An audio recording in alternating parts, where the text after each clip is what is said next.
Hello, everybody, and you're very welcome to day 3 of our LRG annual meeting. So my name is Sinead Waters. I'm one of the co-chairs, and I'm going to chair the session today. So today it's a little bit different, as you can probably see.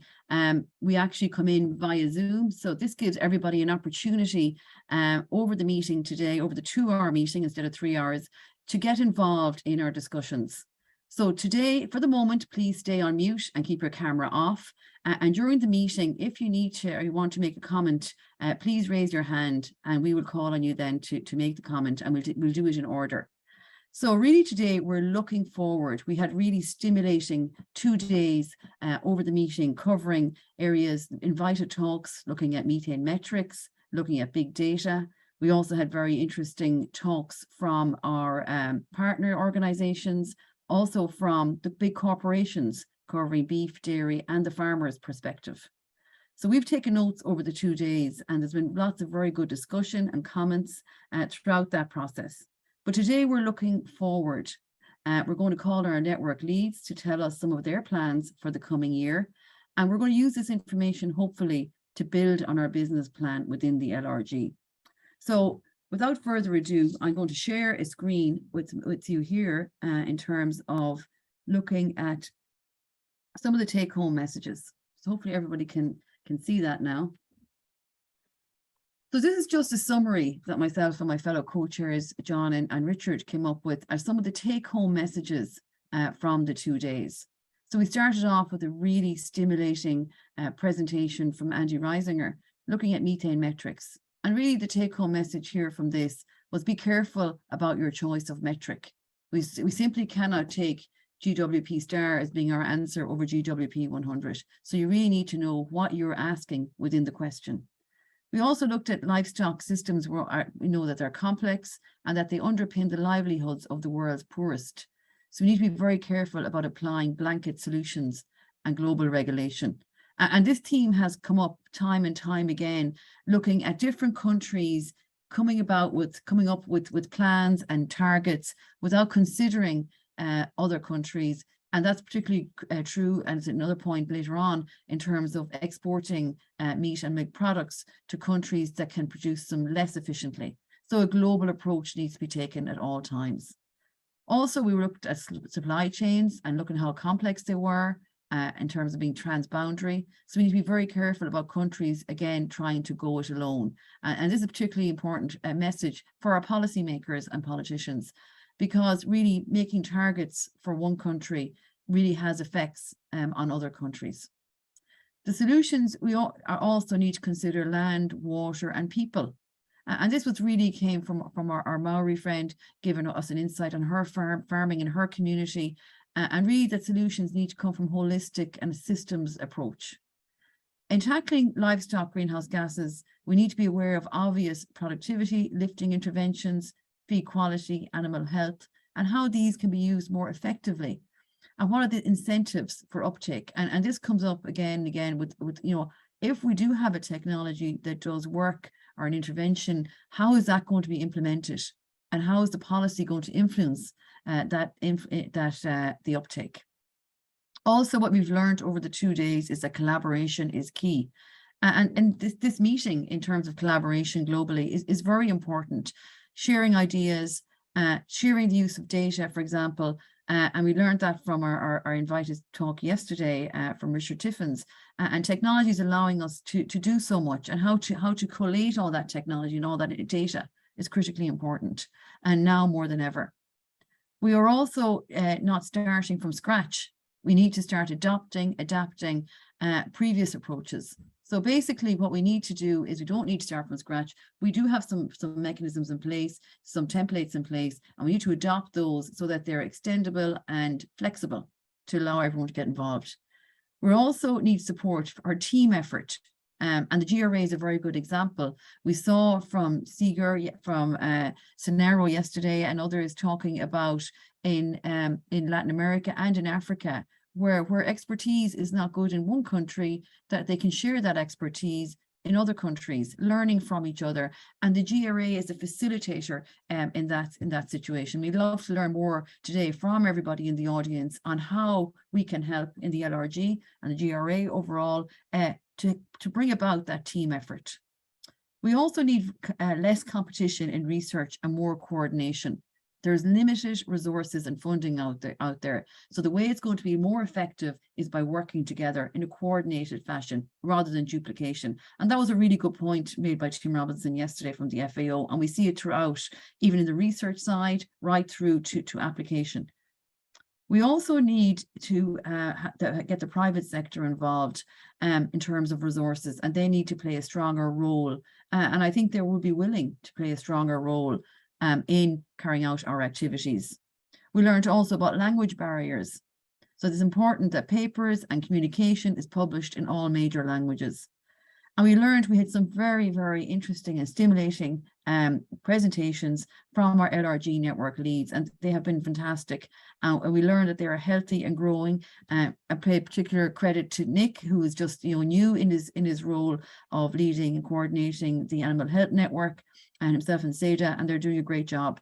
Also, it was great to hear from David and Sharon in relation to GRA flagships, and they've shown us their progress over the years, over the year ahead last year, and we're also here to support them in the year ahead.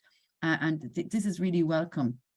This will facilitate more collaboration to work and extend our work, which is going from fundamental in the Culturomics flagship right through to the marketplace in the feed additives marketplace. So flagship. So today we're looking forward, and we're going to use this information today to work on our LRG work plan. And really what I want to say is our members are all want to be part, we want you to be part of this work plan. We all want to work together, and we want everyone to have their say. So please get involved in discussions today. It's a very different format today. It's more discussion rather than, dedicated talks. So we're going to have our network leads talking about their plans just to kick things off. But really what we want to get through today is, what do people prefer in terms of our annual meeting next year? We've had 3 years now of annual meetings that have been done virtually. And while it's great to get loads of people involved, but we really miss the face-to-face. We were thinking just in one of our co-chair meetings about having a joint, there's going to be a joint WAP-EAAP meeting in Lyon in France in 2023 in September. And we could have our meeting as a satellite of that before or afterwards. And there's many more possibilities. So really where people are going to attend meetings, but the meeting in Lyon is really a good opportunity, I think, for all of us to meet face to face. It would be wonderful to see everybody again. Also, I want to talk about supporting the flagships. I think David and Sharon have done a fantastic job in terms of really setting up the flagships. We need to all get behind them and support them and help them with resourcing and funding. So really, I'd like to have some discussion around that today. That would be great, and get more members involved and people involved. Also, Richard and John have done a lot of work with the Global Dairy Platform and Pathways to Dairy Net Zero. It'd be great to have some discussions around that and see where people can get involved. And also to discuss funding opportunities for our networks, for our projects, for the flagships. So if anyone has any ideas, it would be really great to learn more about them and to share those ideas. So what I'd like to do now is maybe to get discussions going is to call on our network leads, maybe to share their plans, and we can get discussion going. We might start with David. I'm going to just stop sharing here. And if David would like to maybe talk to us a little bit about the plans for the FNN. Hi, David, that would be great. Hello, good morning, good afternoon, good evening. I will just very quickly go through some tips on the plans for next year. As I said yesterday, the Feed and Nutrition Network has 3 main objectives. The first one, to be honest, is substantially covered already with lots of papers and publications that we have produced in the last years. But we still have lots of work to do on the objective number 2 and 3, on develop some recommendations on methane mitigation by nutritional means, and especially on the third one, on identify gaps in knowledge and focus research on priority issues. And one of them is obviously the feed additives flagship project. So there is one project that started recently, which is the air net integrity as part of the circularity program, and that project it's a good opportunity to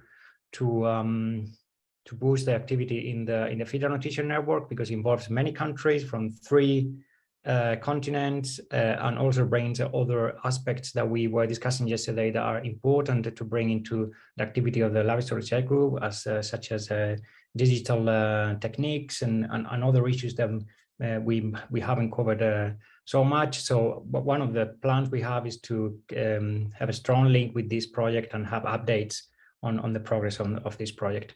There's another element which is related to a past activity, which is the treatment means database that was developed by Alex Christoph in Penn State University, and that was the source of the PNA's paper that we published recently. That treatment means database is a great resource that we don't want to lose, and Alex group is still working on updating, especially on the dairy side. But we need to discuss internally in the feed and nutrition network how we're going to manage, how we're going to try to maintain and update that database, because it's a great resource that we should try to keep for as long as possible. So we have had discussions about where to physically have it and who can be in charge of that. And this is one of the things we need to discuss in the near future.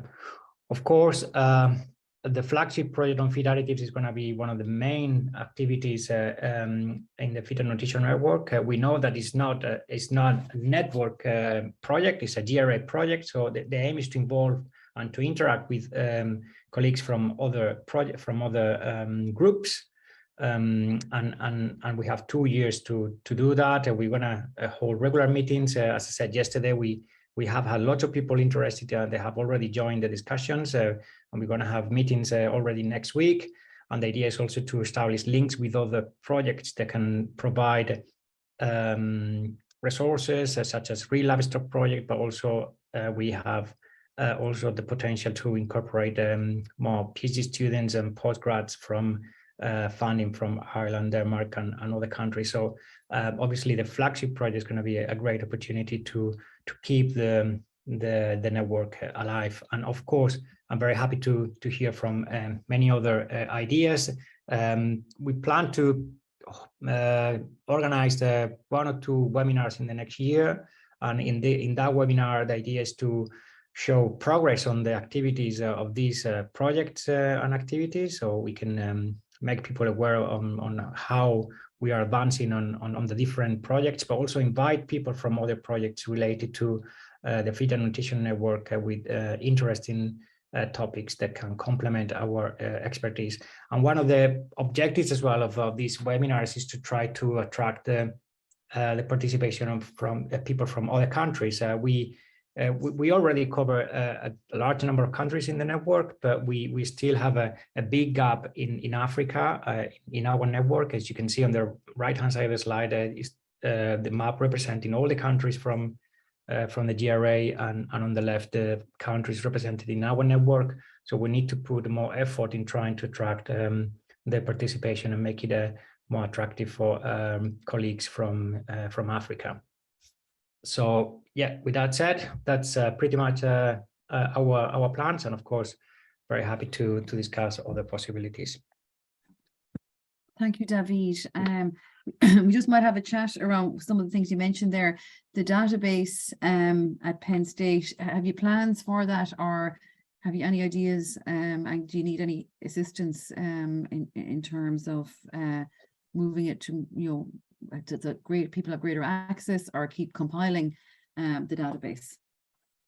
Yeah, I think there are 2 main issues to address here. One is where the database can be made available physically. Where can we keep that? And we need to discuss that internally with the GRA. I think the GRA is probably the best place or the best body to accommodate that, because that can guarantee more people can have access to it. But then obviously we need to set the rules on how to access and how to update that database. And the other issue is who is going to keep working on the database, because we want to keep it alive. We don't want to, stop updating, in 2022. We want to keep updating that great resource. So we can also try to get more funding or combine funding from different projects that are already in place, like Livestock in the Horizon Europe, trying to combine also some of the resources from the flagship because it's related to that project as well. So these are the two main issues we need to see. So where to keep it and how we can ensure that we can have resources to keep updating that. We had also a conversation with people from the US.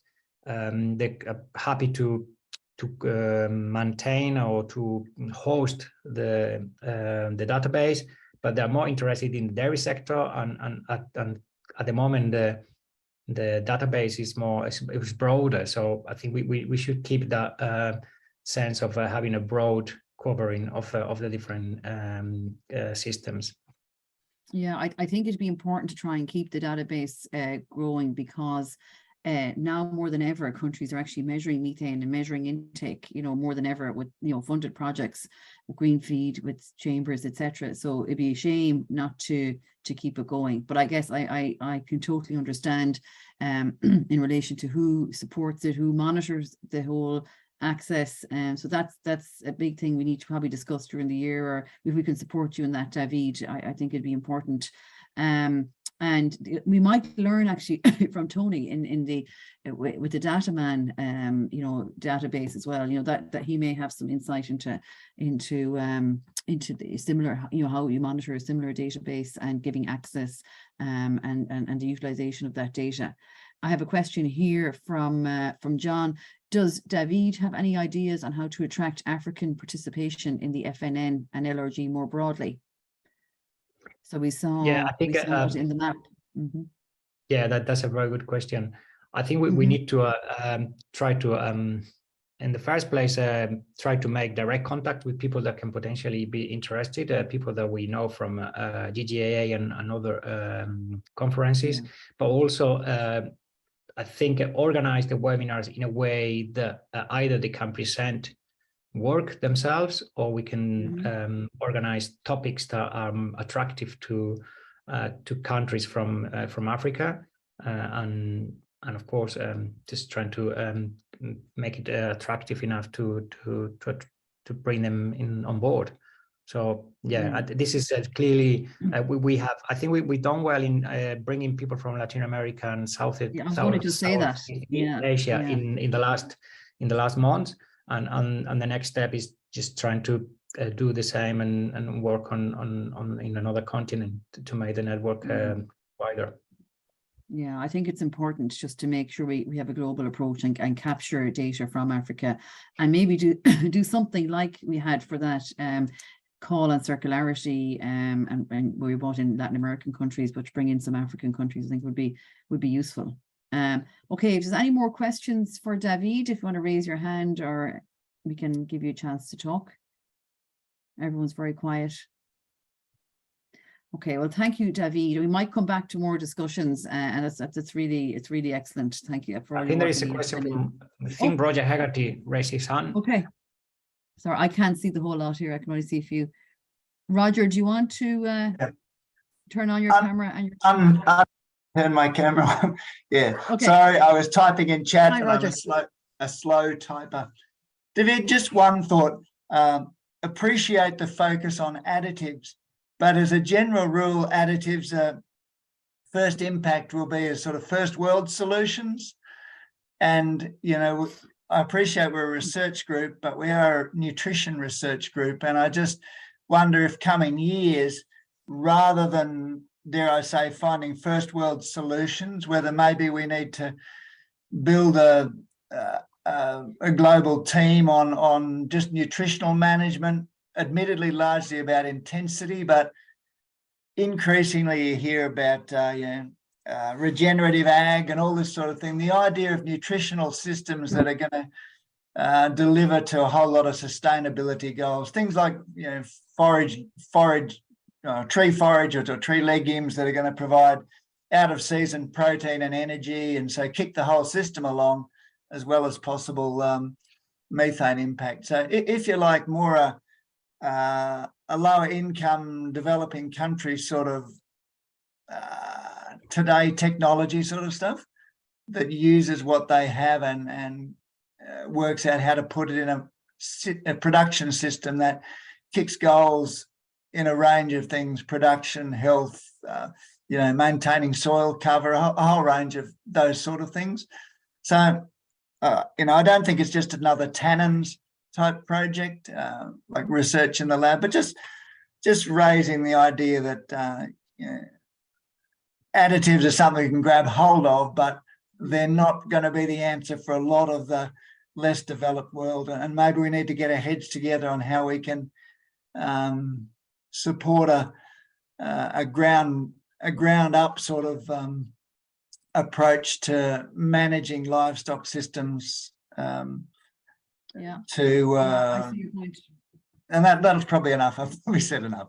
Yeah, no, I agree, Roger. Thanks, There was a similar question yesterday from one of our colleagues saying, feed additives is fine, but there are some basic needs in some countries where the top priority is to provide feed to animals and food to people. And I completely agree. Obviously, feed additives is one of the components of the network because we've got the flagship approved and it's starting to run successfully. But yeah, I do agree that we need to not forget the basic nutritional side of the network. So and I think in that regard, we mainly need to focus on some areas. So last year we were working on in Latin America and Southeast Asia. So maybe working on a specific region needs or specificities in other areas where type of forages or soil conditions related to nutrition are key, and that can be one of the strategies to bring also people from Africa, for instance, so to work on or trying to have a working group in that area around the nutrition possibilities to mitigate. Obviously, if there are methane data coming, great.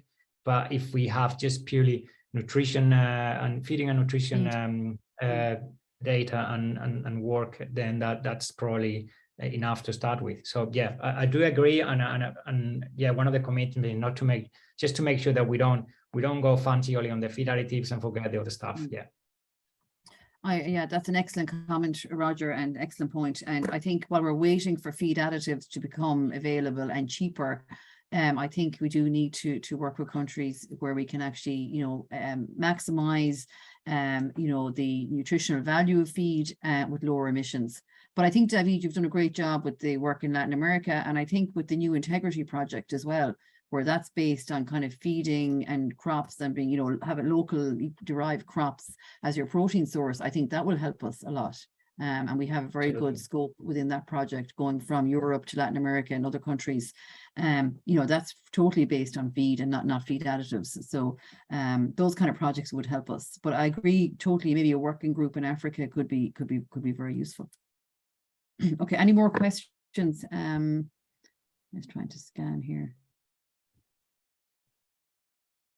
Okay, we might come back, David, so later in discussions and maybe even see where we could collaborate across all the networks. And thank you so much for your detailing your plans for the next year. So the next, if we could have Tony, if Tony's ready, if you could maybe give a brief presentation on your plans, Tony. Thank you. Yeah, sure, Sinead. Okay, so can you see that now on the screen? That's great, Tony. Thank you. Brilliant. Okay, so there's a few things that we want to cover off with the manure management network over the next year or so. The first place I want to start is the DataMan database. I guess this particular database is quite central to the network. It's been a very effective vehicle for capturing studies from around the world. Very big imbalance there in terms of where the studies are coming from. So version 1 is out now, and there's the web address. It's been improved over the last month, so there have been some small changes made to it. But I guess the key point I want to make here is the third bullet point.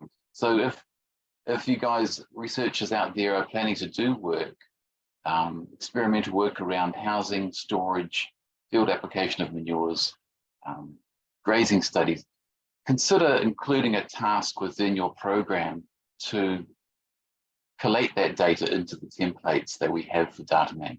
And that'll help this database continue to grow. Our biggest concern is, okay, we've got version 1 out there now, and that's the end of it. That we don't want it to stop. We do want it to grow. We want it to expand, and that way it's going to be a growing resource for future researchers. The data would only be uploaded once the research has been published, and that's a given. That's very clear. And yeah, it's going to be a valuable resource for modelers as well as researchers alike. The templates, if you go to the website, there's a couple of options there. You can hit about in 2 different places. And if you hit about, it'll take you to another page where the templates can be downloaded. Webinars, we're continuing thoughts around topics for webinars. 3 ideas listed there. If you're interested in providing a presentation on any of these 3 broad topics, then please contact me. We want to continue the, I guess, the success of what we had with the bio-based fertilizer type webinar that we ran earlier this year.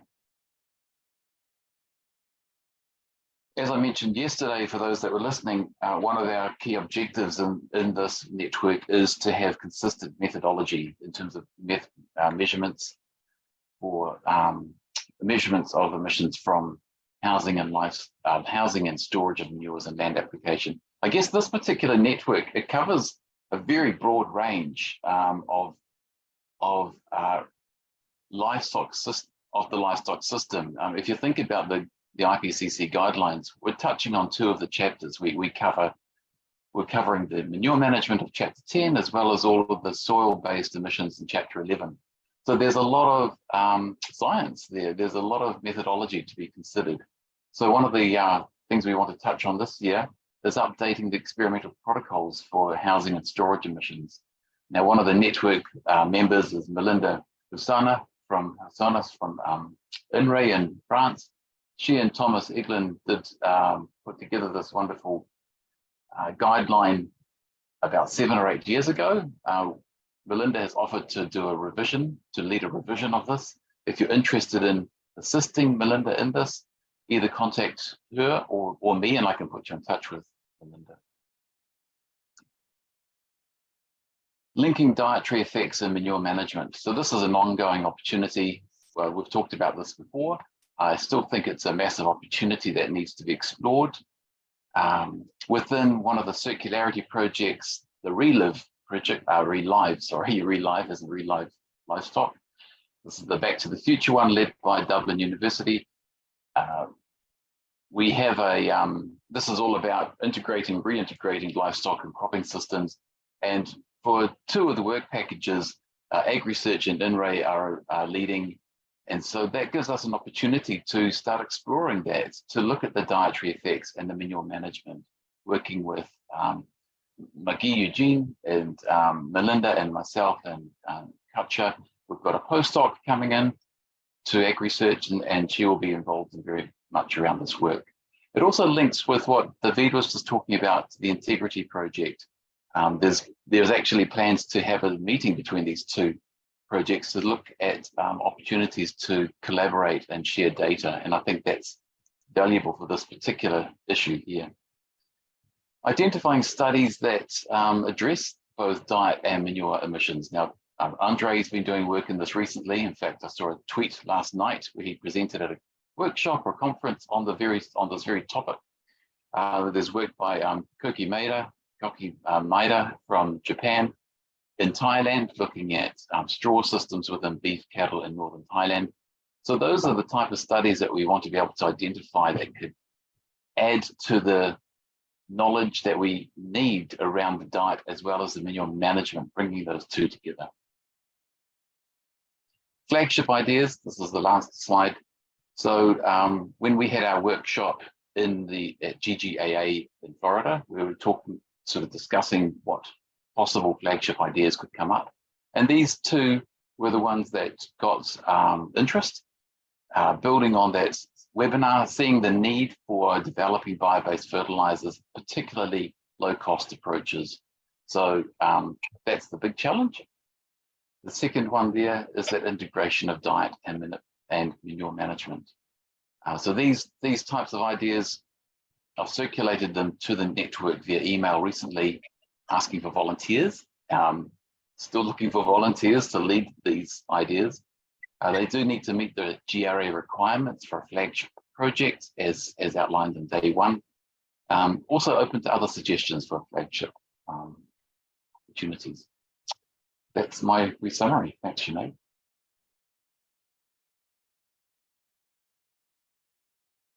Oh, you're muted, by the way. Sorry, thank you. That's really excellent, Tony. Thanks so much, and it really sets out your plan for the coming year and ideas on new flagships, etc. Two things that come up that really interest me is your database, and I suppose just coming back to David's database with the FNN, and I'm just wondering if there could be some collaboration there. Maybe you're further along, or you can advise on maintaining and monitoring the databases and where they should be stored, etc. Can you advise? Maybe yeah, David, sure. So I guess it's been a learning process, never having dealt with databases before like this, and having one actually live on the web. So clearly the need to have IT support critical. It wouldn't happen without that. So that's a given. This particular database, it's been kept alive because we are having consecutive projects, fortunately. So we started with DataMan, then we went to MALS. Now we've got the Relive project, so that gives me the opportunity to keep it going for another 3 years.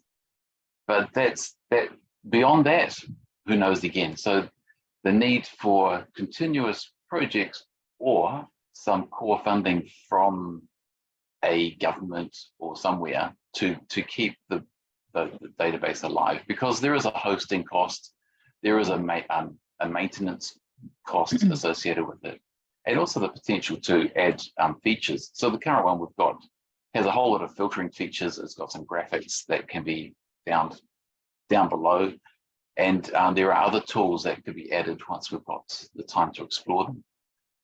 The one we've got, DataMan can actually capture dietary effects. It was actually originally designed to capture diet when we developed it, working with McGee and AJ, Ayan Yonka here at Ag Research in New Zealand. So we have a number of variables in there that capture diet. So that's not, I guess what I'm saying is the DataMan database could act as a vehicle for David's needs if that network was interested. So maybe one of our action points could be maybe to have a meeting between the FNN and the MNN, Manure Management Network, to try and maybe have a chat about databases and what you can learn from it, or if they can be even managed similarly, or looking at authorization and monitoring, etc. I think that could probably be useful. I'm not sure what you think about that, David, if you want to comment. I think it could be, and it's also because there is actually very good collaboration. You talk about there's very obvious collaboration between the FNN and the Manure Management Network based on, the type of research that's ongoing. And now with circularity as well, projects coming into the arena, I think it will be important to enhance that collaboration.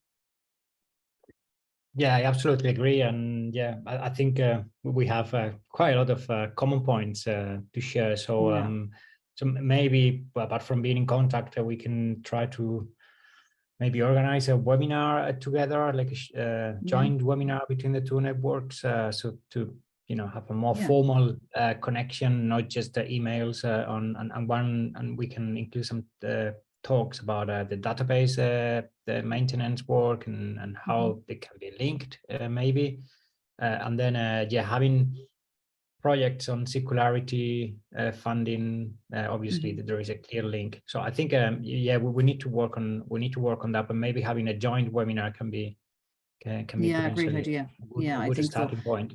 Yeah, and I think that's a good idea. Yeah, and Tony made a very good point as well during your presentation, Tony, on, you know, if people who are writing grants and writing projects, even in the, say, the FNN members, if they can actually maybe add a task to look at the manure management or the manure side of it, and that could be built into to both, you know, databases. I think that's an important point, and, you know, making the links, you know, getting added value from projects, I think would be a good point. But no, that's excellent, Tony. Thanks very much. I'd like to open the floor to the audience. Anyone, any questions, comments? I'd like to see what people think.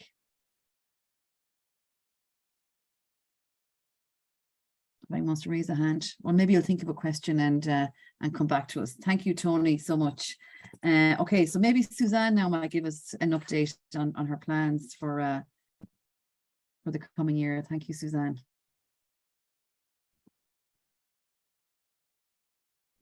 That's great. I can see your slides. There we go.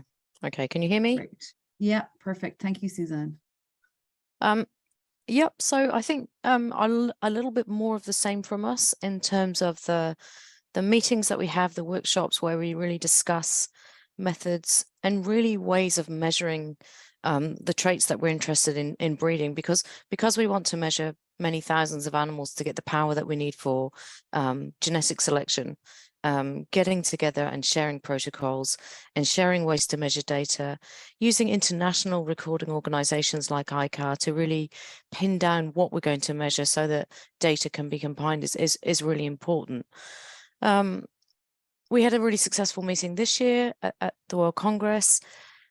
I'm conscious that the last sort of 3 meetings in person have been in the Northern Hemisphere. So I'd really like to meet again at the EAP in France, but really looking to think about where we can meet in the Southern Hemisphere that sort of helps everyone to get there. Triple ABG in Australia is always a really well-attended meeting, but open to actually other suggestions. We did have a really successful online meeting, so we could do that again, but it's still quite tough. It's still quite tough to find a time that suits everyone. So I think if we can come up with a breeding-based meeting that in the Southern Hemisphere where we can have an assigned meeting, I'm open to really trying to put that together and get the funding for it. Been working hard on the website, but never hard enough. You know, it is lagging. So really looking for a Cliff Rad to come on board and help with the website and communication. There's never enough time in the day for these things. So a dedicated person to give it the love it deserves, I think would really help the network going forward and really help to bring people together on a more regular basis. And the other thing is collaborative projects. So we were really fortunate in that we had a flagship that's just finished. There's a grass to gas sheep project that's going on globally. So that's 8 countries, and we're involved in that, and that gives us an insight into what's going on in the small ruminant space. Feeds in from the Smarter program that many people will know about, which is a Horizon 2020 program that's just finishing. And we've been really fortunate to get some new funding. So as Sinead alluded to, I think on day one, there's been a fund put forward from 2 countries, so from New Zealand and Ireland, to say if there is work going on in both countries that we can fund, and that a joint effort would you know really make things go faster and be more sustainable, then we could apply. And Fiona McGovern is leading that project, and I'll say a little bit more about it in the moment. So there is global funding starting to come through for countries to get together, and I think as a network that's a really exciting opportunity for us to try and facilitate some of the communication and the collaboration around that. I said yesterday that we're writing a review. We don't generally write papers. We've had a few white papers or underpinning papers from this network, but I think at this point it's really important that we think about all the technologies and the protocols that we've been discussing for the last few years and come together and think about, as Roger said, how those technologies fit in to different systems. So different systems have a requirement for different types of measurement technology, you know, and be it with infrastructure, be it with accuracy, speed, cost, there are differences that fit systems. And what we really want from a breeding perspective is something that's rapid, that we can measure a lot of animals, so it needs to be low cost, and that often fits actually well with countries with low infrastructure, because often they have the same needs. So looking at measurement technology, evaluating them, and thinking about how accurate they are in comparison to what they cost, I think will be really important for all of the members of this group. So I also want to think about the flagship that's just finished. This was an enteric methane flagship. So we have a system at AgResearch where we have a low-cost sequencing of microbial DNA. So what we've been doing for the last few years is sequencing rumen samples, using a particular sequencing method, and then predicting methane and feed efficiency from them. What we did was invite countries all around the world to send us their samples so we could have a joint prediction based on different countries, different nutritional status, and it was very, very difficult to manage. There were very small groups of animals on very different feeding systems, but it was surprisingly successful. So we had accuracies of prediction up into the sort of 60 to 70%. So it actually did work. But what we now have is a data set of 1,100 samples we have feed intake, we have methane, we have a lot of data around these samples, metadata, and we have a prediction. And then we have new flagships coming forward, like Sharon, where at the moment we have a very you know, a blunt instrument when it comes to the microbial profile and prediction. It's sort of black box. We're grouping together groups of microbes, and we're looking to see if they're predictive, but we don't really understand what they do and how they're behaving. And what Sharon's doing with the Culturomics project is sort of opening Pandora's box and showing us actually what these microbes do. So to be able to reapply some of the information that's coming through from the flagships retrospectively to some of these data sets could actually be a really low cost way of opening doors to the people that contributed samples in the first place. So I think I'm really interested in how what life looks like for some of these data sets after flagships. And also I'm still getting samples coming in the door. It was very slow to get a flagship going. It was very hard to get samples. COVID was, you know, obviously quite very obstructive. What happens when the samples keep coming? Because I keep getting approached, you know, how can we sort of maintain some of these flagship type programs? So I'm really interested to discuss how we can keep going. And finally, I'll just say a bit more about the NZ Island project, Methane Predict, because this really was a flagship idea. This was the idea that we'd looked at microbial prediction for methane emissions and for feed efficiency, and that were there other samples that we could take from the animal, that we could have a similar type flagship project to the enteric fermentation flagship. So that's things like buccal swabs, milk samples, fatty acids in milk, fatty acids in meat. What are the other biological samples that might provide a proxy for methane and for feed efficiency, that we could put together a global data set so we can have global validation of some of these proxies? Because when you study a tissue type in one system and one country, you're never really sure of what you're evaluating. But if you can get a predictor that works across many systems and many countries and validates well, then you have something that may be useful for, you know, global use, and might really be something that we can use for low infrastructure countries to come on board in a straightforward way, and you know, invite them to the table. So the Methane Predict project is the start of that. I'm really excited. As I've said, Fiona McGovern is running it together with Paul Smith. So it's between Chargus and AgResearch, but the most important thing about it is that all of the industries that underpin those research groups are also coming to the table. So it won't just be research, it will be industry impact too.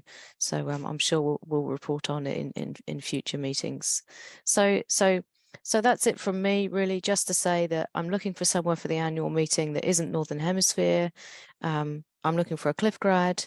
We're working on collaborative projects, but we're particularly interested in how we apply all of the information that we're learning to support startups, low infrastructure, people who are just starting on the journey to measure methane, and encouraging people to really share samples and working out how on earth we do that in a cohesive manner.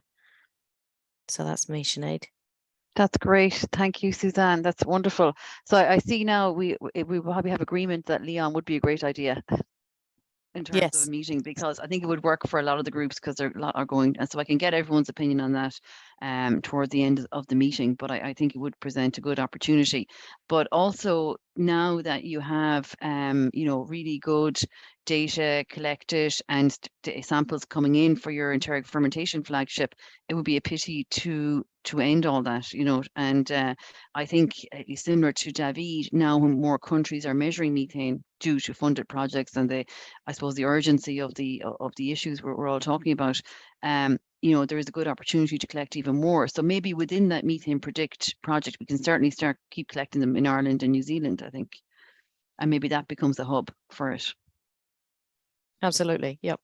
Yeah, I think, but we're very excited in Ireland too about this project. So it's great to see funding coming from Ireland and New Zealand governments to support. And I think to support these kind of projects. And I think this is something successful that could be done in other countries with similar research needs and if there's similar projects going on. It's a good model for us.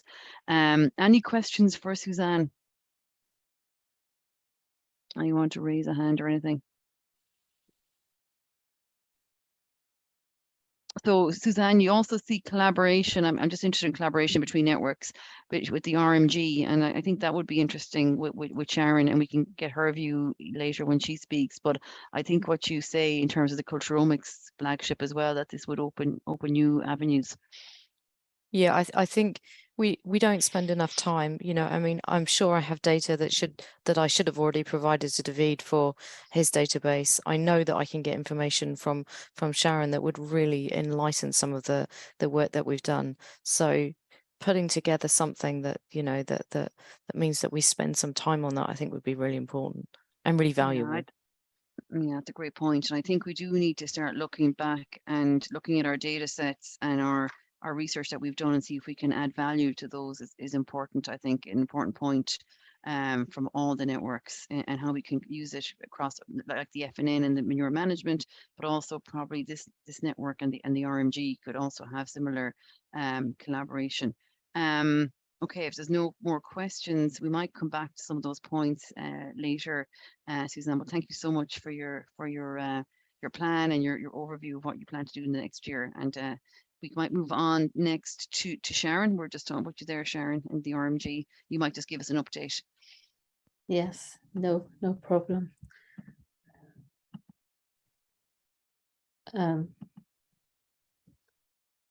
So firstly, just to comment on that, Suzanne, absolutely agree that the flagship would provide an awful lot of value, and vice versa, your flagship, etc. So, and I think it would be, as an action point, really great if we can actually pencil in a discussion on that, because I think one of the things we need to be doing more as well is talking between the networks, because we're all very much linked.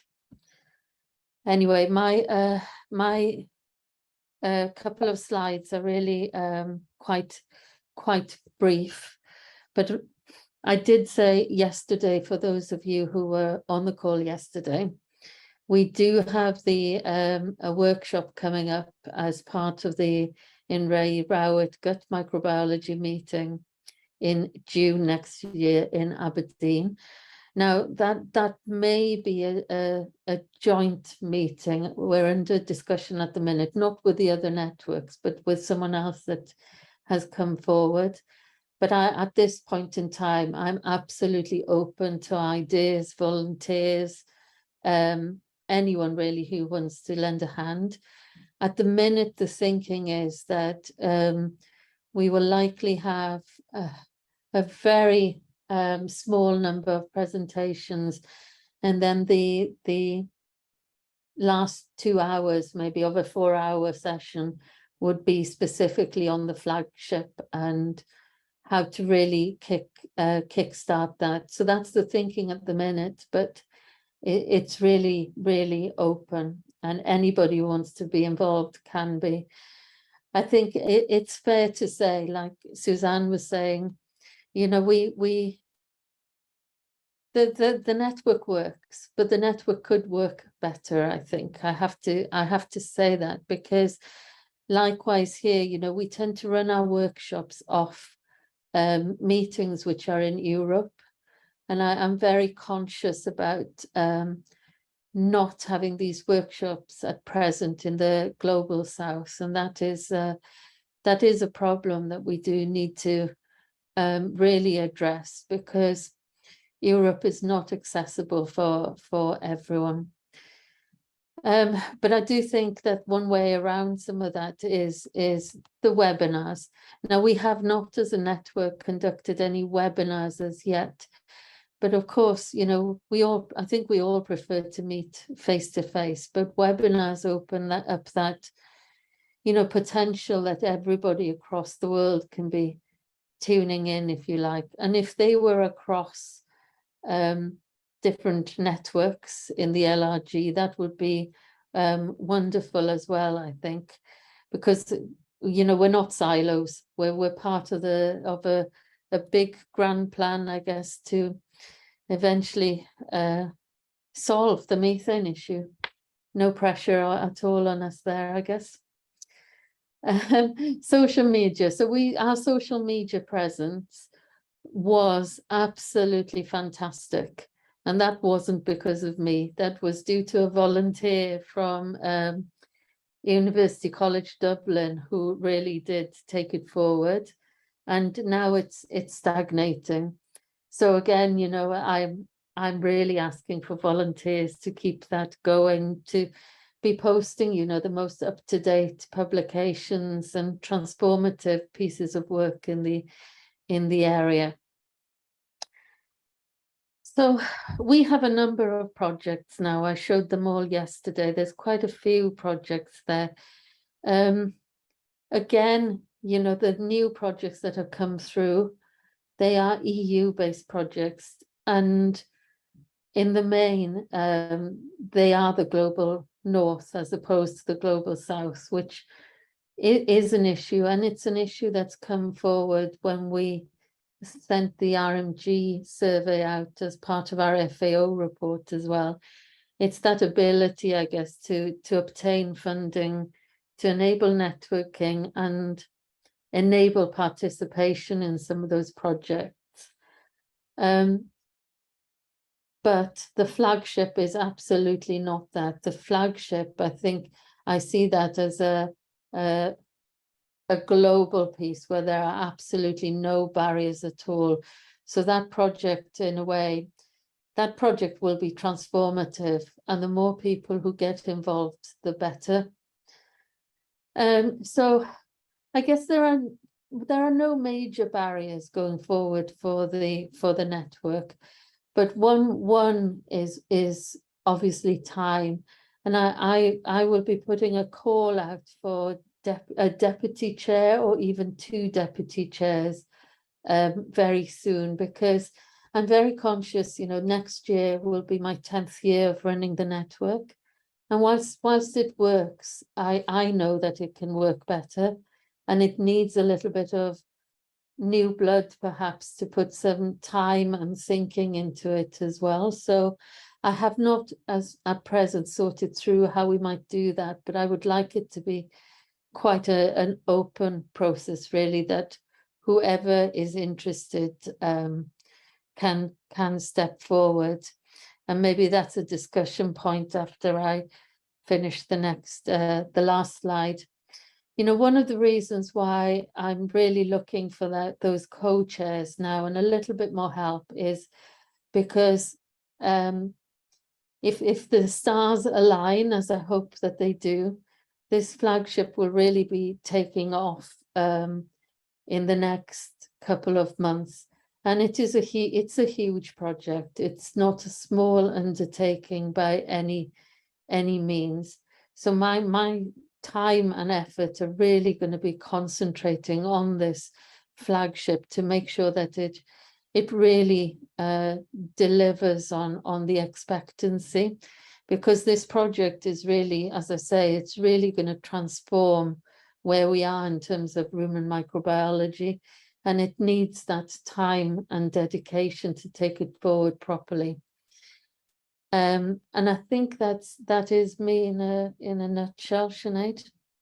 Thanks, Sharon. That's absolutely brilliant. Thanks for sharing your plans, and you know, I can see where you would need a deputy, because it has worked well for David with and Alex and Andre with the FNN, and I think it's no harm, and now with Nick and Zeta. So I think we can have discussion around that, and getting a deputy to help you, particularly now with the Culturomics flagship coming on board. You need to put some of your energy into that. So yeah, that I can understand how you would need that support, Sharon. And for the RMG network, even if there's a student or a postdoc out there who's involved in the RMG, if they could help Sharon with the social media aspect. I know Tamsin did it for us for a long time, and that worked very well. Yeah, it worked great. Yeah. So if there is fantastic. She was just fantastic and really interested, and kept it up to date.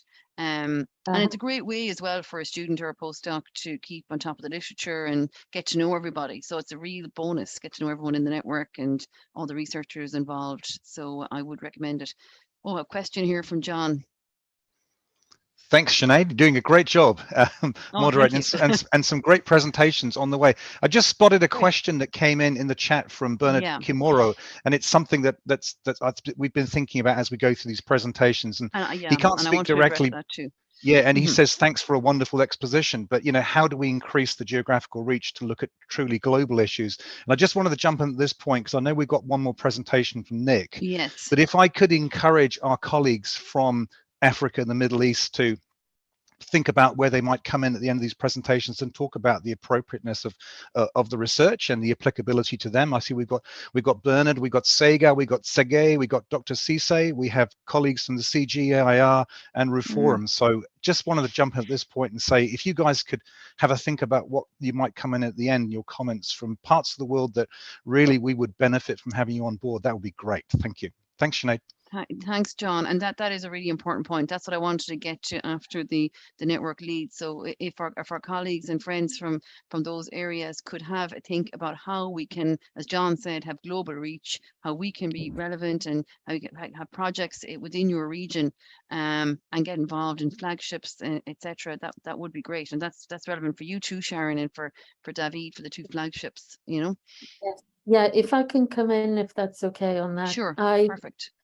I have some meetings coming. So we're the same as the FNN. You know, Africa is the area where we have very little representation. So I have some meetings coming up where I've contacted anyone I could really find in this area across the institutes and universities in Africa, to talk about becoming more involved as well. I think quite often, you know, it's having the conversations, building up the trust and the collaborative nature. And I do hope that will help with the flagship and help with the RMG in general. So it's almost a more targeted approach, if you like. Yeah. I have a comment here from David, and he's agreeing in terms of having a deputy. He's saying from their own experience in the FNN, having a team rather than just one leader steering a research network is much better and healthier, especially now with the flagship projects taking off. And I think you will need that support, Sharon, with the flagship, you know, as well. So that's great. I did have that support. There was a co-chair, which was Chris Creevy, but Chris Creevy will be heavily involved in the flagship as well. Yeah. Yeah, so for people who are interested in, becoming a deputy, maybe contact us and Sharon, and we can have discussions around that. There will be a process Absolutely. involved, but for those who have expression of interest, maybe get in touch. It would be great. Yes, and I Now we see haven't. someone Yeah. has said, Yes, we have another message here from Nana Amma, and if they want to come up, turn on their camera or speak, they're more than welcome. But they would be happy to volunteer with regard to the social media presence. So thank you, Amma and Nana Amma. wonderful, Excellent. wonderful. Okay, Thank you so we very make much. note of that, and you can contact Sharon directly offline. That'd be fantastic. Thank you, much appreciated. Okay, that's great. And we will touch on the reaching out to Africa and other countries where we don't see their presence in the flagships or in the networks, and maybe how we can reach out and how we can get everybody involved, and get into that space, because it is big areas of the world that we're missing in terms of some of the networks. So I'm looking forward to some discussion on that. Anyone, any questions for Sharon before we finish up? And I think we take on board as well, Sharon, the collaboration across the other networks. And you're very involved in this because we've had meetings together with the FNN at GGA and others. And I actually think that you've done a great job in collaborating, but maybe a new one would be to push on the collaboration with the genetics genomics with Sharon, with Yes. Suzanne's network. And I think we could have that's another action point. We could have maybe a meeting offline or a meeting in the future on that. Absolutely. My be food great. delivery has just arrived. Apologies for the background Okay, noise. that's okay. That's okay. I'll read out one last comment here from Tony in the Mirror Management Network. He also felt overwhelmed given the busy day job with ag research. So now he has a small group. And I'd be aware of this. He's a small group as a coordination group, and this included Yes. members of different skills and global regions, and it's useful to bounce ideas off. So yeah, it's not probably good to have just one lead, particularly when the network grows and there's lots of projects like and flagships emanating from it. I think it's probably good to have Yes. more Yeah, yeah. support. So that's think, great. And just to Okay, note, so- I did, Sinead, I did reach out about a year ago to a few people asking them to become a deputy, but Mhm. unfortunately the responses I got were not positive. So We'll try but again. anyway, we'll try again, and I'd like it to be quite an open process, obviously. Absolutely. Anyone can be involved. An open, transparent process. I think they did a great job with the FNN in getting new leadership in a very open, transparent fashion. And I think they got a vote. I think usually is what we can do within the membership, which is the right way to do it. Okay, that's great, Sharon. That's great discussion. If I don't see any raised hands, we might move on to Nick. Thanks, Sharon. Enjoy your takeaway. Hey, Nick. Hello. I will just start to share this. I think there might be quite a lot of repetition because my first slide is going to be about the geography. That's a good thing to raise, though. It's a good point, and we will try and address this after the presentations from the network leads, because it has come up again and again, and John has raised it as well, and I think we do need to deal with that. Thanks, Nick. Go ahead. Yeah. So obviously, I'm only one of the co-leads here. Shada is not here, and I've been searching the participants list. She is, fortunately for her, she's off on maternity, and she's not answering her emails. So this is my take on, and he's quite conservative because I've not been able to discuss much with her in the last few months. So I think from those of you who were with us yesterday, we discussed how we've been reconsolidating the network. We are probably the smallest of the LRG networks currently. And we have a membership of about 54 in 18 countries. But as with the other networks, you can see great big geographical gaps in our membership. And actually, we did discuss last year when myself and Shada took over, the idea of having another lead or somebody based within Africa who could help perhaps coordinate some of that work. However, we don't have the membership in Africa. So a bit of a double-edged sword. And I think this year we would really like to push the membership in both in number and in our geographical coverage. I think before the membership has been mainly made up really of animal veterinary scientists and modelers, which has been great. However, as you can see from our line there, we're trying to bring multiple backgrounds. And we think that we need to probably increase the diversity of the disciplines within the membership. Working in animal health myself, I'm a microbiologist who works on a number of epidemiological projects with a number of different disciplines, all coming together for these end goals. And the network should be able to facilitate these. A lot of my work is actually in East Africa now. And there is a lot of animal health work going on in East Africa, particularly epidemiology. I know we've got Claudia Arndt here, and I think she's got some projects at the moment, but there is a number of projects over in that part of the world looking directly at animal health, and we should be able to tap into that kind of research to try and look at GHG. And I think this is probably more for me, as much for me at the moment, is I think we need to have a look at expanding and strengthening our partnerships as part of our goals towards increasing our membership and strengthening the network. And these are people who I've been very recently in contact with and have meetings with over the next 2 weeks, to be honest. Gareth at Sebi Livestock, who used to be an AHN member when he was doing his PhD, and the LD4D network. And I was at their annual meeting, and actually they ran an entire session on animal health and greenhouse gas emissions. So trying to get and speak to that network, which is a large network, and getting larger, and they are looking at big data. We heard about big data a few days ago, and trying to get better quality data to making decisions. I've got Mazingira there because I've got Claudia's agreed to meet up with me on Teams to chat. And one of the things I feel that we need to do is actually try and get a footprint there through organizations that are based in Africa, and utilize those links and actually make people aware that we exist. And I think that's really important. I do know we've got some members here, one of which I think Shadrach joined because we're working together at the moment. And I think that physical, just being able to people know that we exist is really, really important.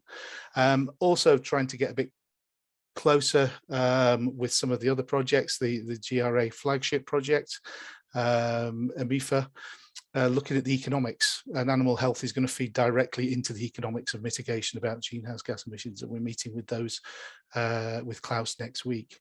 And also it might look a bit random, but I've been working quite long with Vet Partners, one of our probably the biggest vet partnership in the UK, and has a significant presence in Europe, and they have membership there with their customers who are very keen on working in sustainability and are really keen to actually work with the networks, perhaps to run some sessions there. So that might be something that the other networks might be interested in following up with me.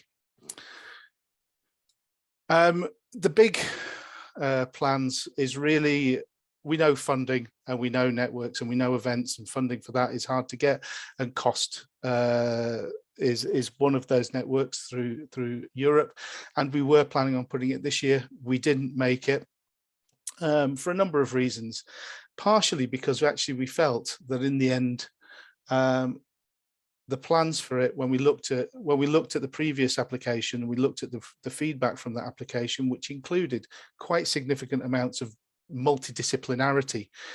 In our current membership, we don't really have it, and that's why one of the reasons why we're reaching out there to those wider networks to try and strengthen what we're planning on going in for in October 2023. So if anybody wants to help, this is the team at the moment. Shada, Angela, Michael and myself, who are members of the network, and we brought Thomas Bartzanis, who is actually I think he's professor of horticulture and hydroponics, but has previously run a cost action, who's been offering incredible insights into that. And what we've had really is we've come up with an idea, we've come up with a rough draft, and we want to really try and build on that, maybe even have to deconstruct it and reconstruct it in the next year.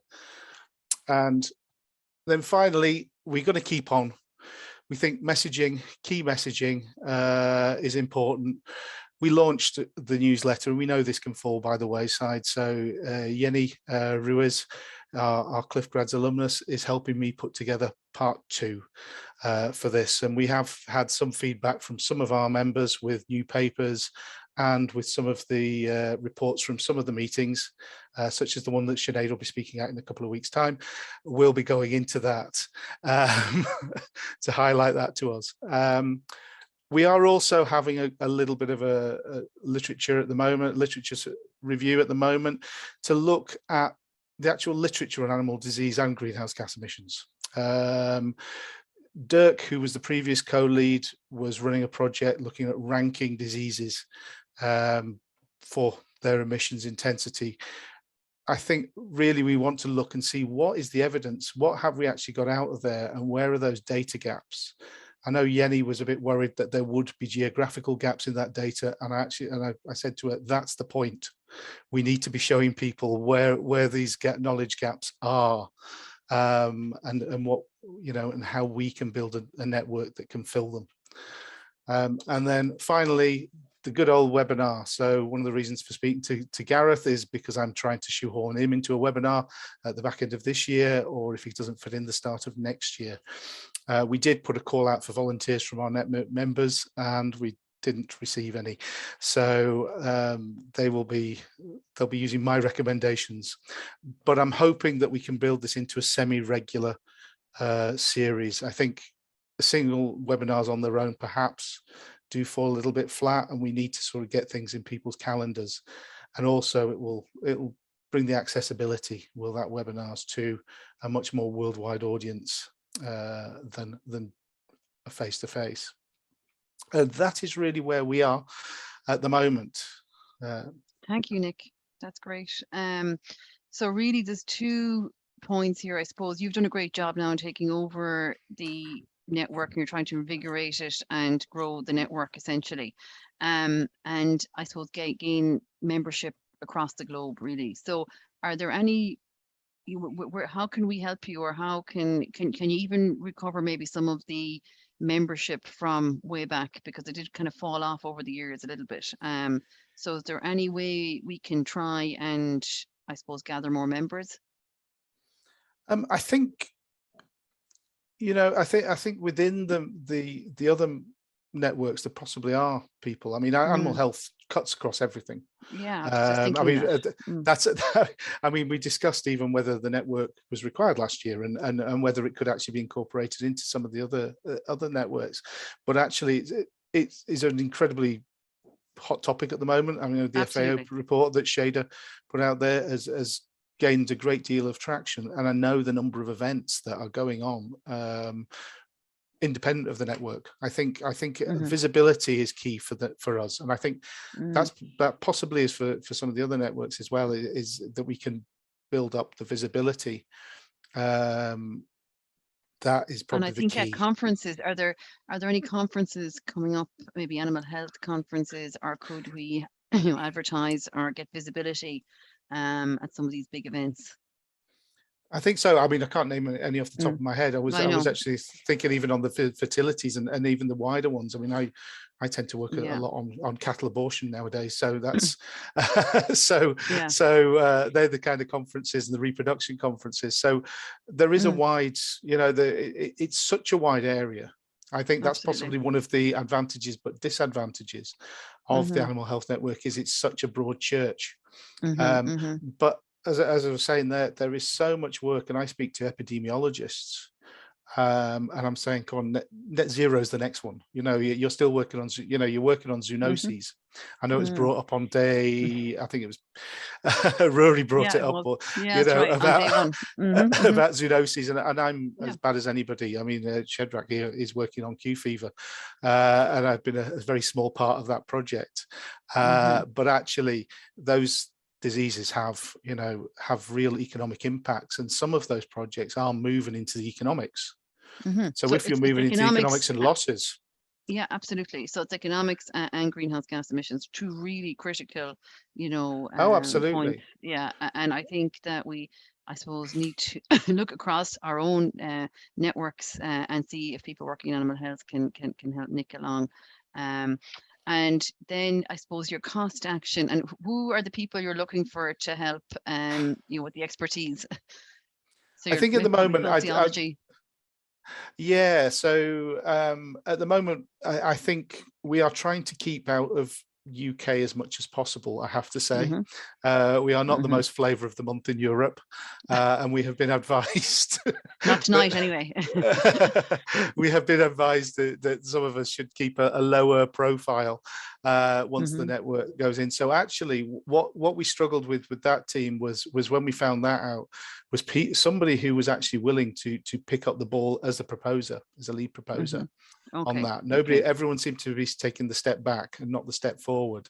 You need a leader, for the cost action. Yeah, and actually I think people, I will put my hand up, I am not European savvy in terms of funding, so people who understand that you know, that funding geography and politics are really key for this, I think. More so than I realized when I started putting this together and I volunteered to do it. Okay, that's great. John, do you have a question for Nick? I just see in the chat, just saying hi, Nick here. Yes, thanks, Sinead. You saw me press return too quickly. But anyway, hi, Nick. No, Nick, as you were talking, and you were talking about our friends, the vets here, and the need to, you know, adjust their focus somewhat. I was just sort of looking at the World Organization for Animal Health, and I noticed, and I was just typing it to you now, aims to improve animal health and environmental health. So obviously you're having some impact there. They're starting to think about broader things. Just an observation. That's probably the one health, you know, healthy animals, healthy environment, healthy people. Yeah. You know, that tripartite area there. So they may be that, but I think we can jump into that a little bit. I think it's, as I said, I think people are out there gathering data, and it's being able to use that data for these kinds of emissions work, but then also actually have actors who can actually act on it, rather than us simply modeling the theoretical limits, you know, the theoretical impacts of interventions. It's actually what the practical interventions on the ground in the different circumstances. You know, we know that in the north here that perhaps we're looking at maybe at times on precision farming on massive, sorry, I mean, I tend to work on dairy, so it tends to take my focus on significant, you know, herd sizes, whereas maybe in much of the global south we're looking at somebody with 3 less than 10 animals, and who's, you know, but also that it's a win-win. And I keep on saying this every time I speak to somebody, people, that it's a win thing. Healthy animals are productive animals. Absolutely, it's critical. And whether we simply just reduce the emissions intensity of the product, or whether we actually use that to be able to reduce the number of animals for the same amount of product, is going to be a decision for maybe policymakers as well as individual farmers. And just to add to your point, that your point there also is that, you know, with morbidity and its impact upon emissions intensity, I mean, a huge issue for those countries that probably aren't that well represented on networks right now, massive issues of animal health in Africa. So it does seem that this is one area that touches upon something that hopefully our colleagues will make a comment after this, Sinead, on how they see it from those parts of the world. But that was just my, thank you for that. Thank you, I'll John. disappear again. Thank you, John. No, that's great. Thanks, John. So, and the final question I'm going to ask Nick is in relation to funding. But Bernard here is going off shortly, but he wanted to drop an idea on how to, so we might just go to that right away. I think it's important. So this is basically, and this is for all the network leads. How do we enhance the global reach for our networks? And here Bernard has come in, and he just wants to drop in an idea. Bernard, you're welcome to come on if you wish. So he's going off shortly, so he wants to drop an idea on how to expand the geographical reach. I think the issue cuts across all the networks. From our end, the issue is about inadequate awareness of the GRA LRG work, and in the requirements for joining the GRA. This could be overcome by, I think he's going to write some more. Maybe you can see it there, but I think it's basically awareness of the GRA LRG, or possibly the network, the animal health network, in those regions, and maybe lack of involvement then in the GRA. So it's visibility for both the GRA and the networks in those regions. Does anyone from Africa want to come on and give their opinions on this or comment?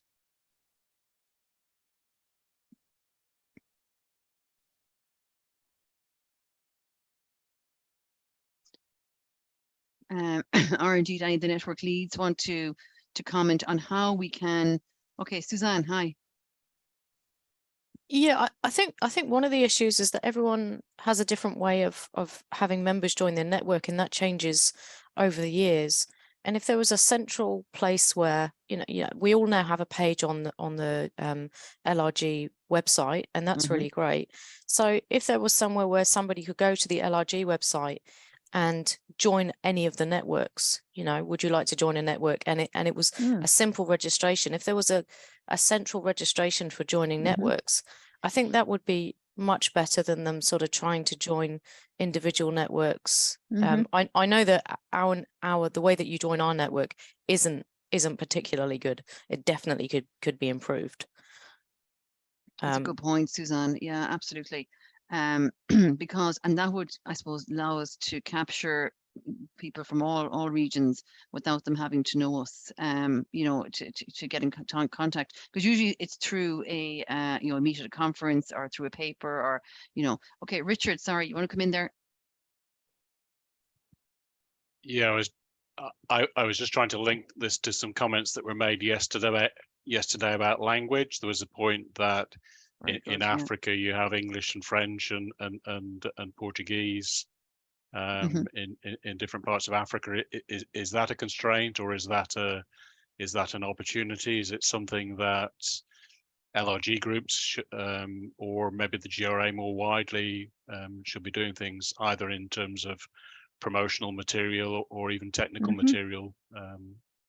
Good point, Richard. And I think even on our website, they could do some of it in different languages, or allow it to translate, a function to translate maybe at the top of the web page. Would be useful.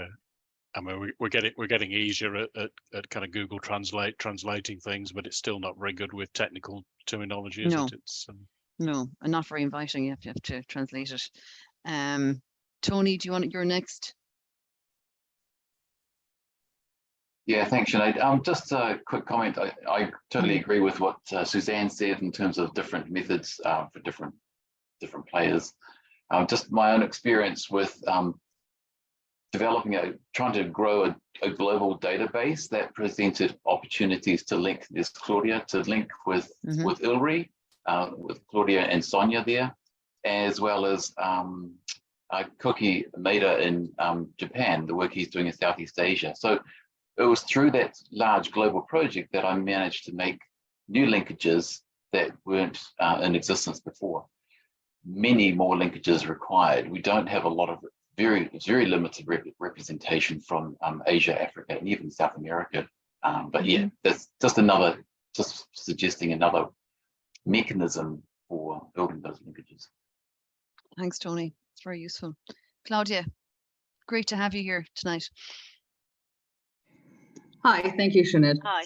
I just wanted to talk so I've been working with the Feed and Nutrition Network for a long time, right? Okay, I also have to admit with my new position, I have less time. But the issues now with the flagship, for example, I was looking at it and it's like, it's feed additives. That's not really relevant for the work I'm doing here right now. So I think that a problem from what I see, and maybe I'm wrong, and maybe other Africans want to comment on it, that the issues the networks are addressing are very north-centered to reduce methane. And they're not really working on what we are working on here. And my work is very, we have lots of activity data. We have some measurements. We don't have as much measurements as we could have, because it's just like the capacity is not there. I've been talking with Aki about her forum, and actually like we can't even build the capacity. And one thing because we don't have enough people who have the capacity to build the capacity, I can't have 10 students. I can't teach 10 students. Currently I have 2 I'm working directly with, and it's too much already for my time because I just don't have the time. The thing is that we talked about of actually like Reform is a program where we give funds to, or where different research institutions can get funds, and usually they have master's students in there. And I think what the network could really do, and which would be great for us, is we have, for example, one of our students, we always like Richard Eckert is the supervisor of the student. So we have somebody from the Global North. And I think each time we have a student, we have to have somebody for ILRI purposes anyways, because we're not a university. We need to have an association with the university. So we might have links. We have one student who's linked with the University of Pretoria, for example. And then if you bring a third supervisor from the global network, actually from the Feed and Nutrition Network, or whatever the specialty is you're working on, to help supervising these students, to help capacitate them.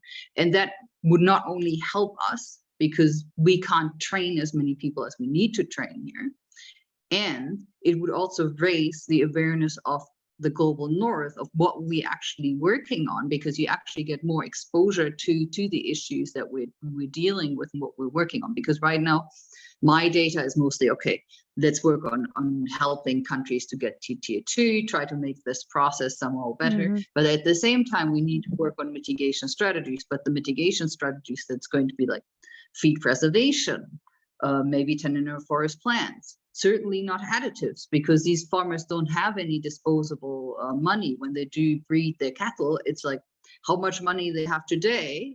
In some regions, they have sex semen. Maybe they have enough money to get sex semen today, or they may not, because it's just like the farming is different, and it's not and it's not priority either necessarily. If you mix crop livestock system, the cow is not necessarily priority. The cow is there to give value to the farm, to give extra nutrition and so on. But it's not. They're not about having a 40-kilogram cow sitting there. Like they're 4 kilos of milk, and they may be happy with. Ideally, we would bring them up to 8 to get get lower in emission intensities. But after 8 kilos, given to Gerber's paper, it doesn't really change that much. So to me, when I talk to people, I was like, we only want to go up to 8. I'm already happy when you get there. And you don't want an animal that produces too much, because if we have highly productive animals in these, like we may just not have climate resilience. And then we have droughts, like in the Horn of Africa, where we lost millions of animals, right? And actually doing accounting of what waste this has been on a nutrition, like on a feed basis, emission basis, and like just animal protein for human nutrition, especially in these areas, because you can't grow much, it's marginal lands. If you do the dryland agriculture there, the crops probably all fail. Often they fail in these dryland agricultural areas. So just having worked and being trained, coming from the Global North and all this, I'm just trying to make you understand how I see it. And even like me sitting through the meetings, it's like, okay, how relevant is this to the work I'm currently doing? Because it changed so much from my work when I was back doing my PhD in the US and so on. Right? Totally take that on board, Claudia. And the priorities are different where you're coming from. And how do we capture that? Because it's extremely important. So we need more membership. And with feed additives aren't ready yet anyway for for any area, you know, there's a lot of work and research required for a lot of areas yet. So it's basically it's more of a research project, but you're talking about really activities within the FNN, and for those to be applied in Africa, and we probably need more membership that can happen, so that can actually materialize. David, you want to come in here? Can I just you can, of course, yeah. The way, so even for me right now, the way the discussion is, I think you basically need to just have a meeting and invite people from African countries, from university, and talk about what their need would be, because right now the topics, when I listen to it, it's like, not relevant to me. Why would I join this? Because it doesn't feel really like it addresses my problems. And I think a meeting in Africa, a meeting in Africa, and invite from the different regions would be useful, and to discuss priorities. And there are big meetings. Like we had a partnership conference where we had a GRA event that Akim and Sega organized, where I gave a presentation as well, and so on. And there, I don't know, there were many people actually. Yeah, it's great. So it's just possible. Because you also don't know what is going on in Africa. I don't know all the conferences either, but Sega and Akim, like they're more into tracking all this. They know better actually than me, because they're working more directly on the ground, or like see these things more. They could let us know. Yeah, that would be great. That would be great. Thanks, Claudia. That's great insight. Thank you for that. Yeah. David. Thank you. Just very quickly, thank you, Claudia. I think as we were discussing at the beginning of today's session, I think in organizing some events in which we give room and voice to people from Africa to show the needs and the top priorities, I think is one way. And the other way, it's what Claudia suggested, to get members or senior members of the FNN as co-supervisors of the work of postgrads or any other students in different parts of Africa. I think would be a very good way of engage and integrate knowledge and needs and expertise. So yeah, I'm very happy to discuss with her the details, but yeah, we can have a number of different senior members of the FNN that offer their expertise and time to collaborate in that way. I think that's a great idea. Thank you. That's a great idea as well. That's fantastic. Yeah, absolutely. And some meetings in Africa, maybe teams to go to Africa and to have these kind of roundtable discussions where that's the priority. And it's also great, Claudia, that you're going to be hosting the GGA in 2025, is it? Or yeah, okay. Thanks. Okay, Sharon, are you next? I don't know who's next. Richard, you had your hand up. You still want to? Richard Dewhurst, you have a raised hand still up the longest. Do you want to speak? No, it was an old hand. Okay, old hand, great. Okay, Sharon, you're up next. Thank you. Thanks. Yeah, that's a really interesting conversation, I think, that we've just had, and I would value Claudia's opinion as well, because obviously in our network, when we look at rumen microbiology, by its very nature, it's very high tech. You know, it uses the most recent of technologies, and I think that means that the places that have the infrastructure, you know, are quite limited because of that. But what I've done is a complete trawl on the internet, on Google Scholar, PubMed, whatever, anything, to see where I can see any rumen microbiology activity in Africa. And that's how I've started to now target some discussion, and the people really want to be involved, which is excellent. But I wonder, Claudia, if you had any comment on that, because, you know, because rumen microbiology is niche, it's high tech. And I think I really welcome the meeting in Kenya as well, because that'll give an opportunity to talk. But is there anything else that I should and could be doing?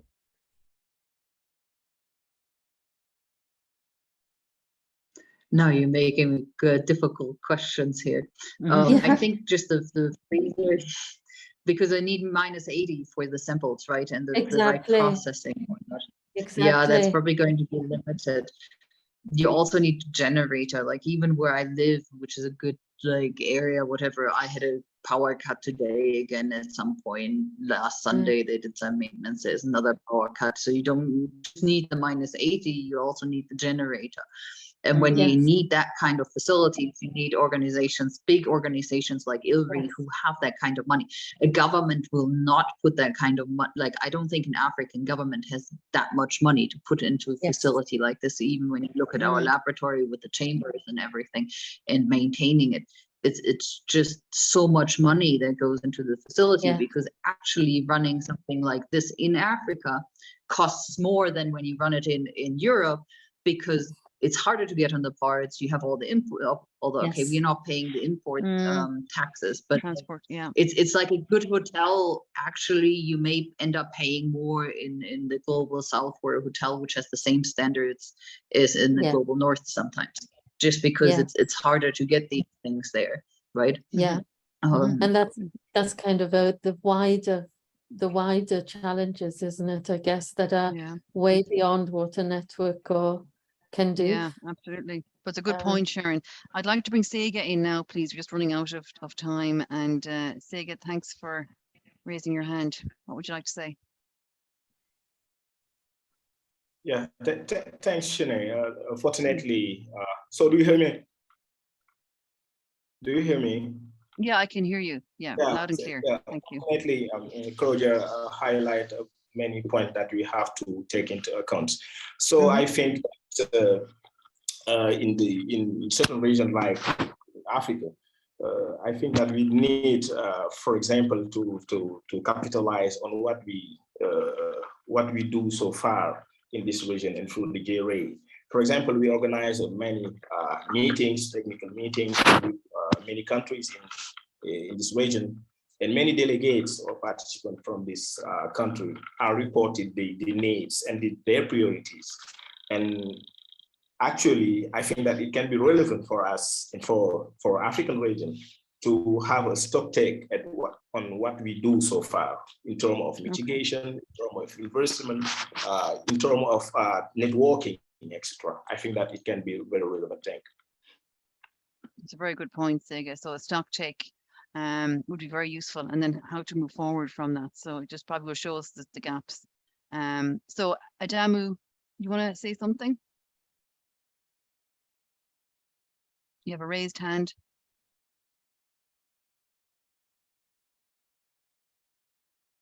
Adamu, maybe I'm not pronouncing that correctly.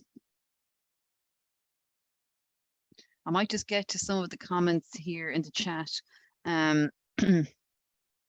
So here we have a comment from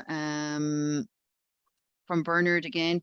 He's talking here about embedding GRA work into projects taking place, like capacity building on GRA inventory in some of the countries. Two, he's saying GRA supporting the AFLP, where we're doing some regional workshops. Very good point, Bernard. This is hold on a second here. This is a good opportunity to create awareness on LRG work. And three, let us use focal points in other networks like partnerships like GASL to create further awareness. And we did have a GASL meeting in Dublin about 2 weeks ago, which was very successful.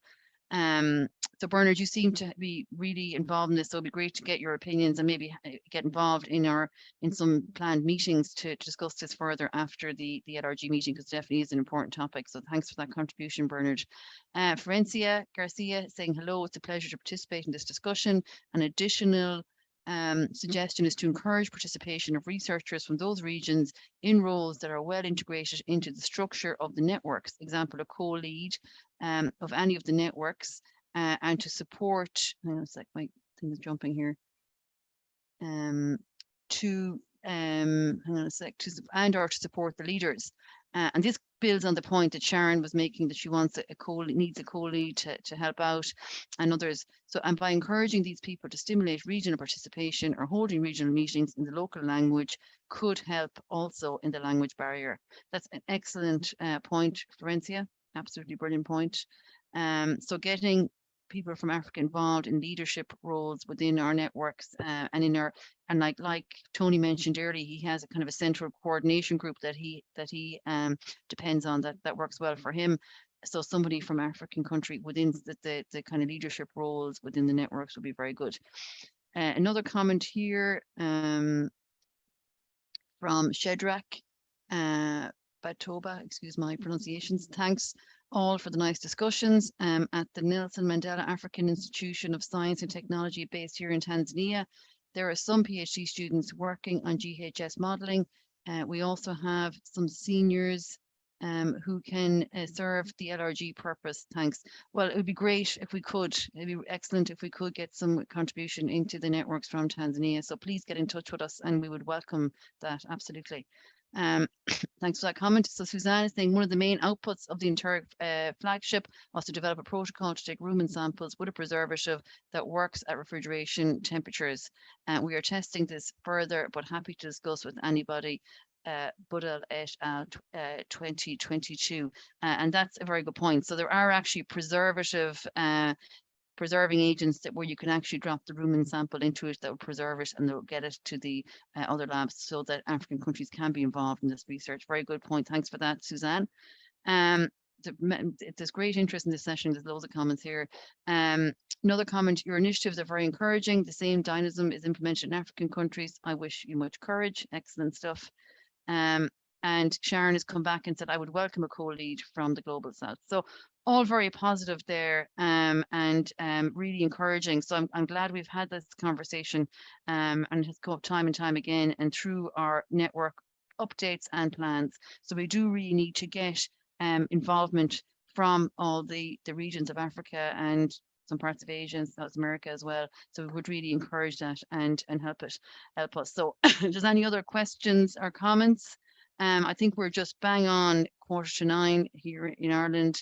And I think I might hand over after a very stimulating, I think, session to my colleague, Richard, to sum up. Thank you, Richard. And thanks to everybody for their contributions.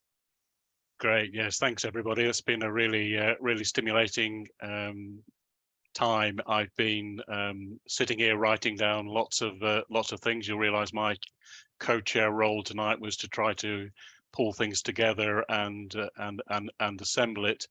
And unlike my chairing last night that left Sinead with very little time at the end, we have a few minutes here just to make some closing remarks.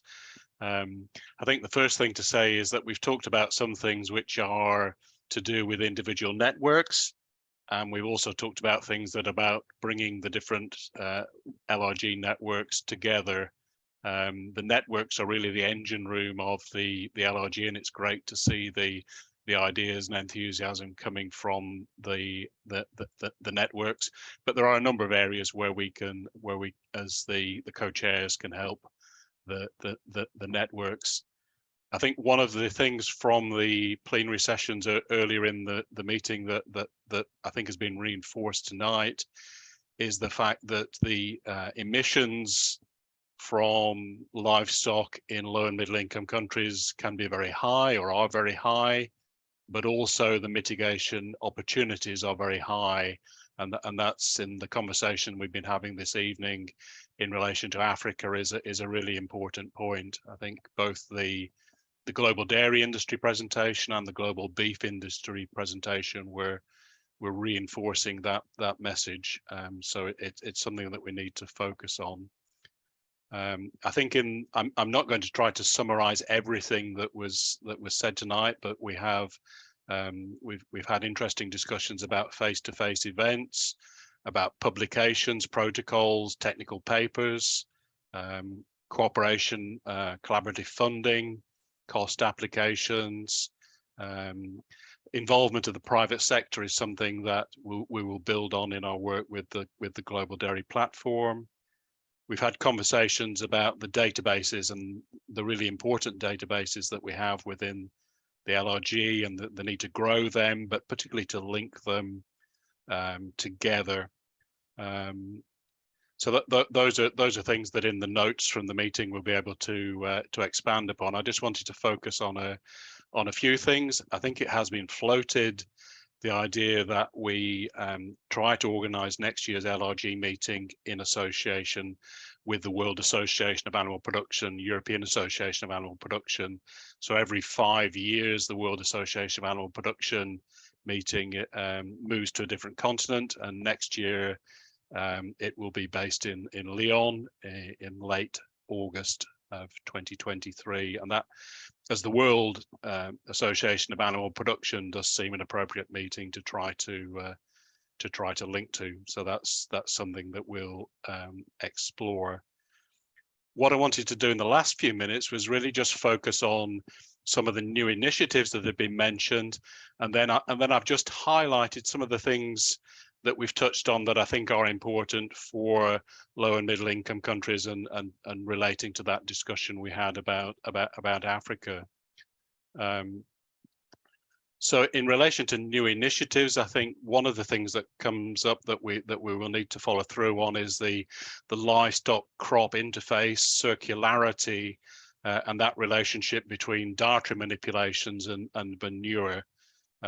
Tony mentioned the ReLive project, but I see a need in there for FNN and MMN to work together, perhaps on a workshop or a webinar, to take forward interest in that interface of diet and manure management. Similarly, I think we highlighted in the microbiome kind of area the linkages really between three of our networks: the ASGGN, the FNN, and the RMN network, working on the culturomics, and I see some collaborative activity there to build on those linkages, the data side on the measurements, but also on the sequencing and the deep understanding that will come from the culturomics side of things. I think in terms of new initiatives that they were the main ones, but I just wanted particularly to focus on the African ones, because I think that's been a theme this evening, and there were a number of initiatives that were mentioned there that can be picked up. I think it was mentioned that the webinars provide an opportunity that it's easy to meet together. We're not having to fly around the world to do them. It's nice when we can meet face to face, but I liked the MMN's suggestion of a webinar that was about 4 corners of the world. So very much bringing that together. So would really encourage colleagues working in low middle income countries to volunteer. We'd be very interested to hear and see your contributions in those meetings. The Animal Health Network, I think similarly, there's work there to grow and develop in relation to partnership with organisations, other organisations, particularly organisations working in Africa. We're not seeking to duplicate things. We're seeking to work together with, build, and synergise with those organisations. So that's great that Nick and the AHN team are developing that collaboration. The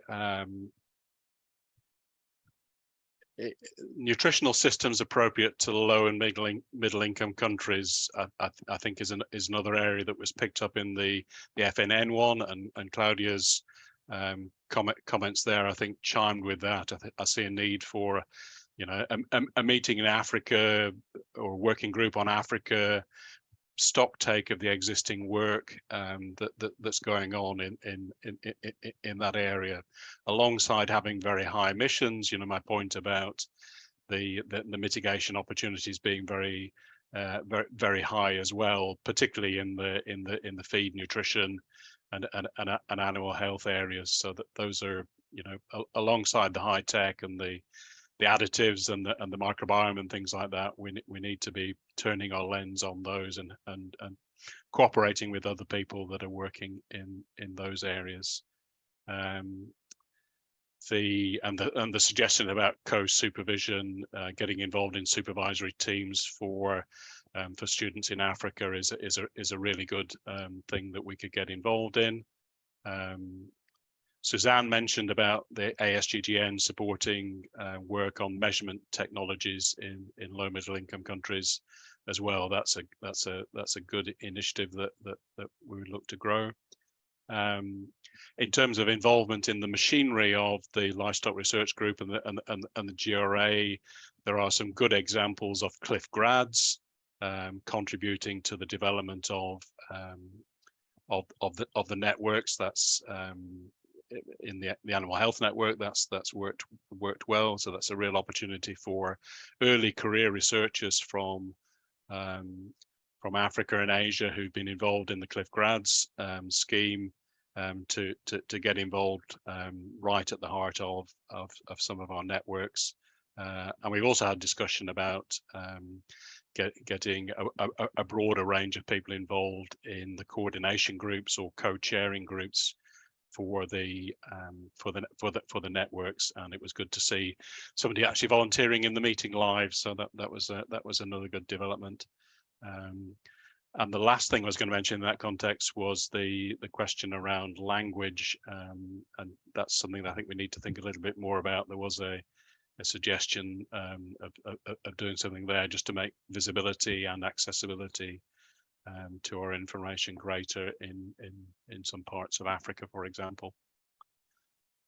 I think that there's lots and lots more of things I've scribbled down that I'll include in the meeting notes, but I think that is pretty much my summary. So I might hand back to Sinead to finish off. Yeah, so thank you, Richard, and that's excellent summary of everything. So that's a great job done there, and I'd like to thank all of the network leads. Particularly, they gave summaries yesterday and today, and were excellent in terms of their contribution and discussion. Also, the speakers who spoke today, from the audience, Claudia and others. I think we really value what you've just said, and we're going to take it on board. And really, as Richard said, coming out of today's meeting is what's really important, I think, to take from it is to develop a lot of these initiatives that we've talked about in Africa, and see if we can support some of those initiatives, have some meetings, technical groups, co-supervision of students, very good ideas coming out. And I think we can build on those within our business plan for the year. John, have you got further to say maybe before we finish up? Just a couple of things. Yeah, we've got a few minutes to go. I just want to say from my point of view, and thanks to my co-chairs for taking the copious notes and covering today, did an excellent job, guys. I just wanted to make an observation that what I've seen over the last 3 days is a research network, a research group that's covering, we're going right from, talking of coverage, we're going right from the fundamental right through to delivery of technologies, and that's pretty awesome. We've identified today there are some geographical gaps, but I think that's a really good problem to have, because what I'm sensing from the audience is there's great enthusiasm to plug that gap. So in terms of a network, I think it's very live and it's very active. So I just think we've had a very impressive 3 days, and I'd like to thank everybody who's contributed, and we'll go on to contribute. It seems to me that the growth is the word, and that's the way we're going forward. So thank you very much for me, Sinead. I'll pan back to you to close. Thank you, John. Thanks, John. So this has been a very exciting 3 days, very informative. It's great that we could all meet like this, even though it's virtual, and really looking forward to working with you all over the coming year, and also having our face-to-face meeting, hopefully at the EAP at the end of August, as Richard pointed out there. I think there's great support for that. It'd be a good location. So please, I would encourage members to get involved in the network. So we've had some conversations there in the chat about, some, trying to get involved in flagships or networks. We really would welcome that and encourage your colleagues and your collaborators in your respective countries to get involved and share data and keep all up with our news and our information from on the websites, on Twitter, etc., on social media. And with that, I'd like to thank everybody and have a good night, and see you next time. Thank you very much.